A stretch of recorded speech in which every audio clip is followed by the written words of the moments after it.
Welcome to the real estate experience, and you provide the questions, I provide the answers. Or today it's just going to be one question, I'll be providing one answer, and personal or experience sharing and providing some insight as well on it. And just a little bit that's going on in my world is working through the due diligence on a 150 unit that went under contract, I would say 15 days or so ago, where our due diligence period is 30 days. There's been quite a bit of delays and moving parts, but now we're going through and doing the inspections with a inspector. But on our side, we're walking all 50 units to really dial in on the renovations that are going to be needed to upgrade those specific units. So we're looking to push the rents between about $75 to $110 is what we're pushing those up to after the reposition, which reposition is just once we get through all the upgrades associated with the property, because it's, well, I would say in terms of all the other apartments, after pulling comparables, is completely outdated. And once we put those upgrades in there, we'll be able to push up the rents just due to the demand of the location. So I love this. I believe it's not necessarily a quote, but it's a saying that says during your due diligence, you're looking of ways to ultimately kill the deal and reasons why not to buy the deal versus to buy the deal. So we have our assumptions that we have in place, and during the due diligence, we're looking for reasons why this deal will not work and why we should not want to buy the deal to move forward through the process. So that's a little bit that's going on in my world. That'll be very fun stuff on that. So let's go ahead and jump right into the question, which is, what was the structure of your first multifamily deal? That is a great question. So with that is, when made the shift from single family to multifamily, went straight from, I'm trying to think how many units that were owned on the single family side, 150 or so on the single family. So had them in Indianapolis, majority of those, and then also some in Dayton, Ohio. And then the first apartment was a 46 unit. And that was just due to, we wanted to get some more economies of scale, because managing that, all those single families we were self-managing is very intensive versus just one 46 unit that's in one location, one seller versus going out and buying 46 single family homes. We probably had about 30 to 40 transactions. So that's what I would say the benefits associated with the multifamily side are those that I had mentioned versus the downsides to the single family. But it just depends on your investment strategy, because single family works for others versus multifamily have their pros that more people like. So to each his own. So and that is the first structure.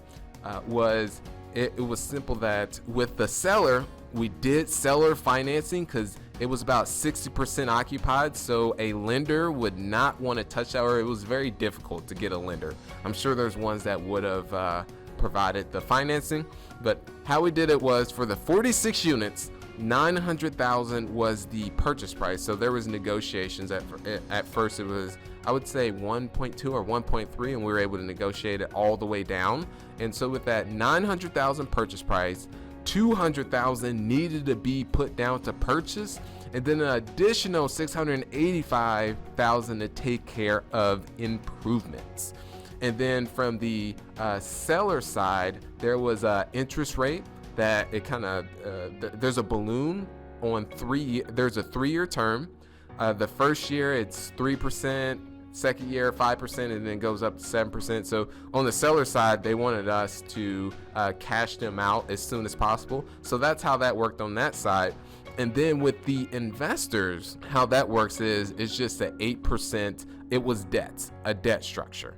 So meaning that we promised to pay them, not guaranteed to pay them, but promised to pay them 8%. So very simple and straightforward.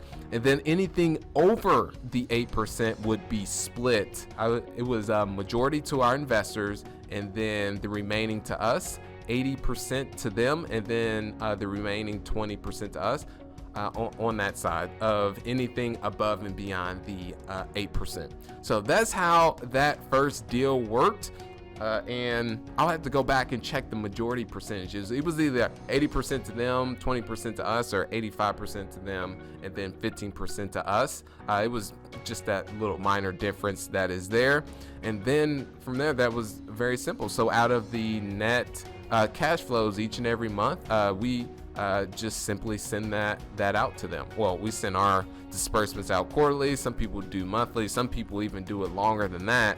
But we do have that promise to pay that 8% each and every time out of the cash flow. So that's how that structure went on both the investor side of things and also the seller side. So out of the total, I would say there was 685 and 200,000. So that comes out to 885 that our company had contributed some capital to that amount as well. So as a co-investment along with our partners, I would say, gosh, it was 50,000. So out of that, you would just minus out of the total raise as our co-investment. And then we would do, based upon the investors, how much they contributed in terms of capital is their ownership within the deal. So hopefully that all made sense. I don't want to go too much into the nuts and bolts and sophistication of things, but I would say that's it on a high level of how it was with the seller and then how it was with our investor partners in terms of how that deal was structured.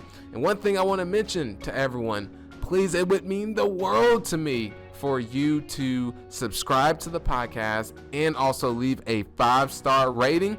I am giving away tons of giveaways, which is my book that I have for completely free from 0 to 400 units, the audio book as well. I'll be giving away a ultimate guide on buying multifamily, a case study of this 46 unit deal completely broken out and pulling back the curtain, and you'll get a call with myself. So I'll be picking 2 people on a weekly basis. So when you leave that, and this is a shameless plug, when you leave that rating, screenshot and then send it to sterling@sterlingwhiteofficial.com, and I would greatly appreciate that. So be great. I'll see you on the next episode. Thanks for listening to The Real Estate Experience. If this has brought you any value, please subscribe and leave a 5-star rating.